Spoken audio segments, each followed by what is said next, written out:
Hi everyone and welcome. Today we're starting out as we've done in the past with my spreadsheet here, which tracks the progress of my various vermicomposting bins, and it's only because I wanted to make sure I'm kind of dialed in on what it is that I'm trying to accomplish today. Because when I opened up this document, I was a little bit surprised to see that it was actually 14 days ago that I last fed one of my bins that I'm trying to migrate to the point where the worms have depopulated the compost, and it's just a matter of scooping the worms out and moving them elsewhere, and then dumping the finished compost into a container. Um, so yeah, that bin right there is going to get a little bit more food today, and that's just on the basis of me assuming that the material still has worms in it.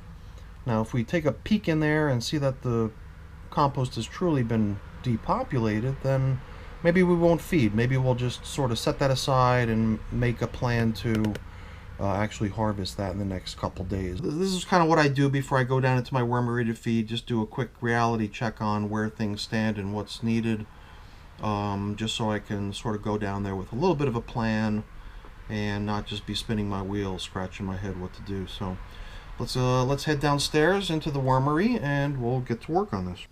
I'm feeding with my normal assortment of food types here, a lot of which is contributed by my mom.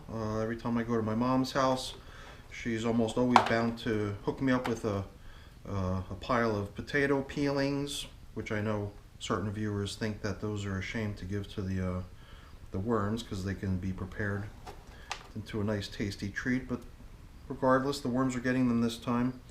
And just a different collection of different types of fruits, some greens, veggies, so on and so forth.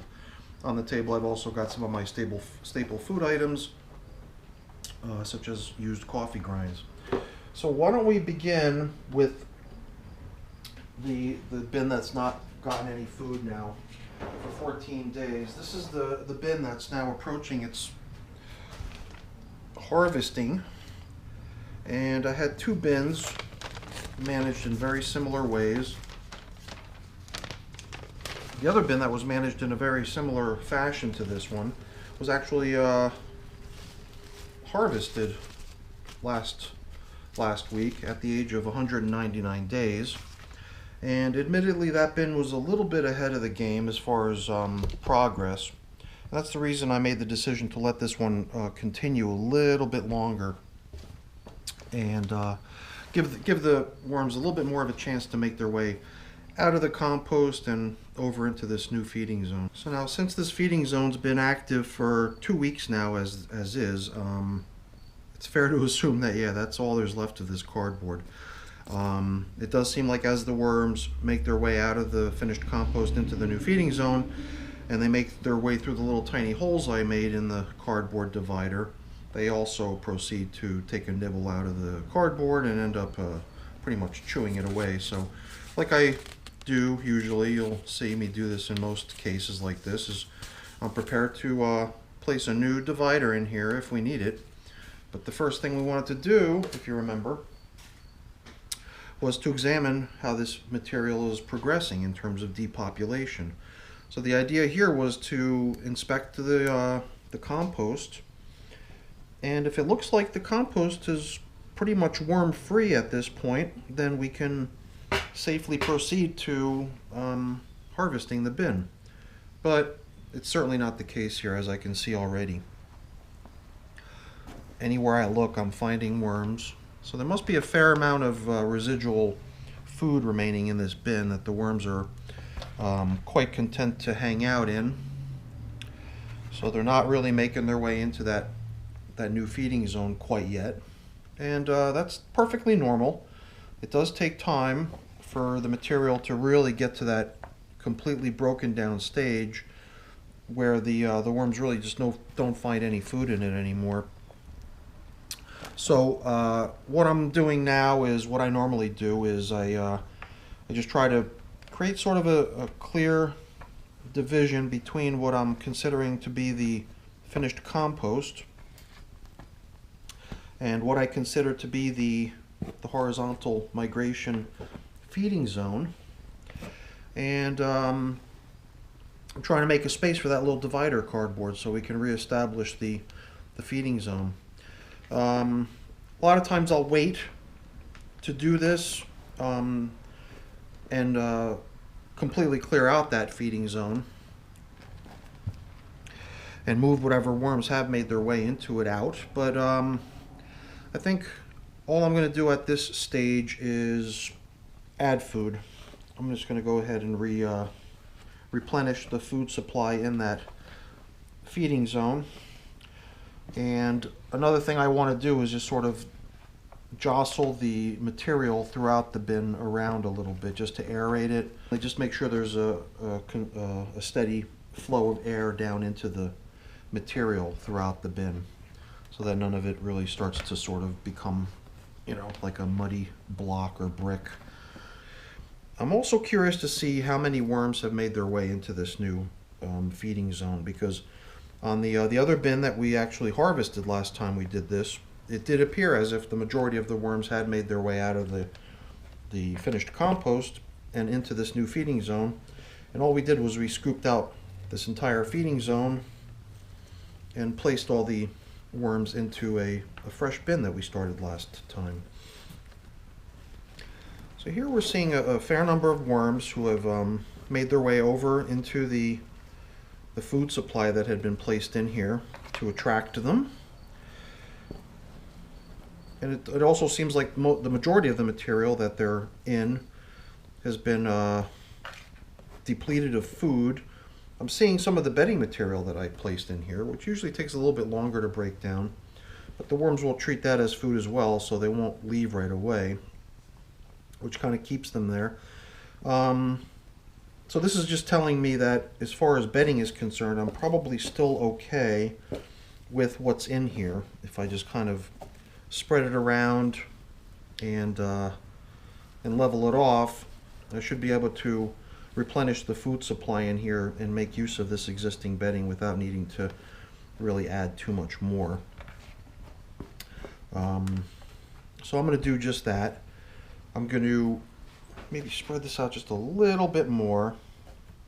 And if you've watched me do this in the past, you're going to notice that I'm going to put really savory types of foods that should attract them over here, but right over here next to the dividing wall that I'm going to put in there, I'm going to put sort of less enticing food items in there, or bedding items in here, and that's going to consist of just plain old boring leaves, you know. So it's sort of a buffer zone which enables them to come across, find the new feeding zone, make their way through it, hopefully not consuming all of it too quickly, and easily find the food that's been put out here for them in the new feeding zone. So let's proceed to replenishing the food supply in here, and then we'll just give this bin a little bit more time to continue with the horizontal migration. Okay, so this is a piece of paper with some strawberry cuttings in it, I believe. Strawberry cuttings in their leaves. These, I believe, are plums. A couple plums that kind of rotted away in the refrigerator. This is obviously a banana peel. Alright, so just to keep the food that they're getting easy to eat, I like to add some grit while I'm at it. And especially when I'm adding fruits, I like to try to cover something with more of a neutral odor to it that doesn't attract all kinds of flying insects. So I like to put coffee over the top as well, which is also a very easy to eat kind of a food item. Alright, so that's pretty much what I was after today. I'm going to use my little divider here now to sort of establish a good position for it. I guess we could use this down here as a form of bedding as well, bedding material. Then I'm going to gently backfill the divider wall here. And I think by crumbling things up and kind of breaking it all up this way a little bit, it just makes it a little bit easier for the worms to be able to pass through the stuff too. So there's a little air pockets here and there. It kind of creates a medium in which it's easier for them to travel and hopefully get to the new feeding zone. So yeah, it's taken a little while, but I think it's really driven by the amount of residual food that's still in the material. So it'll take as long as it takes. Yeah, we'll just let nature take its course. We'll let these worms work the material down and eventually hopefully take it to the point where they no longer find anything appealing in there and need to go in search of new food supplies. Alright, so another thing I like to put on top of my feeding zone 2 in a case like this, just to make sure that none of the food that's been placed in there is easily accessible by any sort of intruder insects, is another loose layer of leaves on top. So, alright, we're making progress on this bin. Just gonna set it back up the way we found it. Put like a little bit of extra cover over the feeding zone. And cover the whole bin up as so. And move on. Alright, so the next two bins that we're feeding are both launched on the same day. They're both from back in May 3rd when they started. And the last time we visited in on them, they were set up this way with this horizontal feeding migration pattern. The feeding zone was moved over to the edge to try to encourage depopulation of the compost material. This stuff is a little bit more damp than what I usually see in my bins. I usually run my bins a little bit drier than this. So my hope is that just with that simple piece of paper covering it, that the material has its chance to air out a little bit, dry off. But to help that happen, I'm going to give this stuff a little bit of a stir. As I do so, I can really feel that it's fairly dense, and yeah, just worms everywhere in this stuff. I think it just creates a space that the worms are more easily able to travel through. It helps take some of the stuff that's had a chance to dry off the surface and move it downwards, and take the more damp stuff that's down low and expose it to the air and give it a chance to dry out a bit as well. Give the whole thing a little bit of a mix. I guess the other nice thing is that we also get a sense of how many worms there are in it and what their distribution is. So as you can see, there's a pretty even distribution of many worms in this material throughout. I am not really seeing many signs of food within the material. So my hope is that, well, here I am finding a pretty good sized piece of chestnut peel. Just going to throw it over there. My hope is that in time they're going to deplete whatever's left in this. Here's like the stem of a leaf. So all this stuff, you know, counts as good stuff that they can continue to feed on and not feel compelled to depopulate the material yet. But my hope is that in time the material will get to the broken down stage where worms do feel like it's time to move on and try to find greener pastures. We're just going to add some food to this feeding zone and move on. Now in the case of this bin, I'm not worried so much at this fairly early stage of maintaining this division of this dividing line. So the fact that this one's been deteriorated to this point, I don't think I'm going to bother with replacing it. I don't want to have to do this every time I feed. But when the bin does get to a much later stage, a much more mature stage of almost being ready to be harvested, it's at that point I like to maintain a more clear division between where the feeding zone is and where the finished compost is. So for now, I'm just going to kind of create an edge here in the finished compost,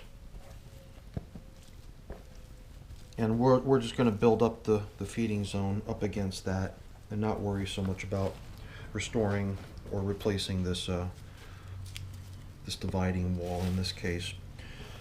So a lot of times I'll take this bedding material off the top. If it's in pretty good shape like it is here. But what I'm going to do is I'm just going to kind of set it off to the side just so I can sort of spread things around here and get a sense of how the feeding zone is progressing with attracting the worms in the bin over to it. I mean, you can see there's a fair number of worms in here, so they're obviously liking what they're finding over here. I can see some of the food that was added in here last time. I think this is one of the baked potatoes that was in here, and it's been in here for weeks now. Taken forever for that darn thing to break down. Surprising. It's got a little bit of a stink to it as well. It's a good idea to once in a while just move the material around and give it some air. So I guess as I encounter like a larger piece of cardboard like this, I'm attempting to drive it down into the bottom, and I'll just do that with this piece of cardboard I recovered from the edge there. Yeah, I definitely like what I'm seeing here in terms of the number of worms making their way into this feeding zone. Take a quick peek at what we find over on this side. Hopefully it's more of the same. Should be more of the same. Again, we're just going to take these cardboard bits just so we can better see how the worm population's doing over here. Not sure what this is. I think it's just maybe more paper and cardboard. Yep. So it does seem like here and there are still some remaining bits of food from when this horizontal feeding zone was established, because I can smell it again. Smell some stinky, rotting food that the worms seem to really enjoy. So that's good. It's good to see that the food was not all entirely depleted and that some of what they were given last time is still here for them. I just don't like the idea of the food supply running down so low that, you know, all of a sudden they're out of food and then they start leaving because of that. So I'm using the leaves that I was moving back and forth here a little bit as a little bit of a barrier here, just so I can place the thawing food right on top here, because it is still thawing, so it is pretty cold, and I just don't want to freeze out any of the worms by simply placing frozen food directly on top of them. I mean, I'm sure they'll squirm away if they don't like it, but I figured with a little buffer here, a little bit of a leaf layer, it sort of isolates them from the very cold if that's going to become a problem. Let's continue to try to promote this movement from the compost into this feeding zone with half of a pear, a chunk of watermelon, a couple of these rotting plums, maybe a little scoop of cucumber peelings. I've got a feeling that these sort of food items are going to vanish in no time, so I don't think we're going to see much of this next time we come in here to feed. So like we did earlier, we're just going to try to help promote fast feeding by providing the grit to help with the digestion while we're at it. Throw a little sprinkling of coffee over the top too. I guess we'll just resort back to covering things up with leaves, but before we do that, I'm thinking I just need to sort of create a more defined edge. I'm just going to move that wall that we created earlier just over as a whole up to where the feeding zone is, and then we'll just attempt to level things off here again.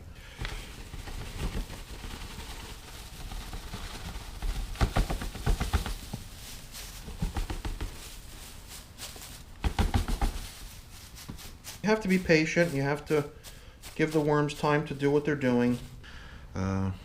So that's where we stand with this one. It looks pretty good. Let's go over and get the other May 3rd bin and see how it's doing.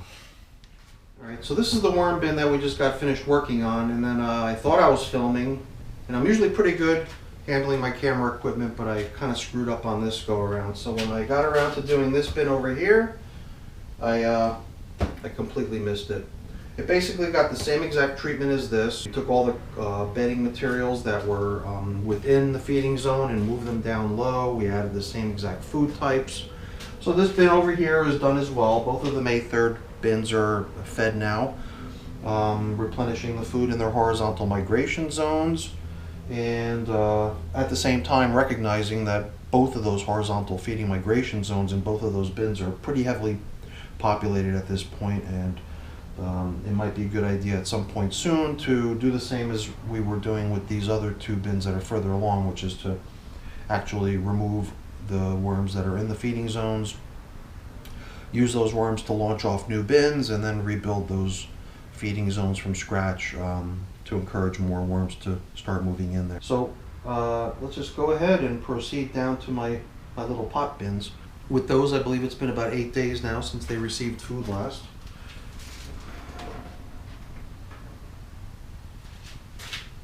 So we'll see how they're coming along. Let's see, European nightcrawlers is the larger of the two containers. And as we've seen previously, the bin is continuing to eject liquid. I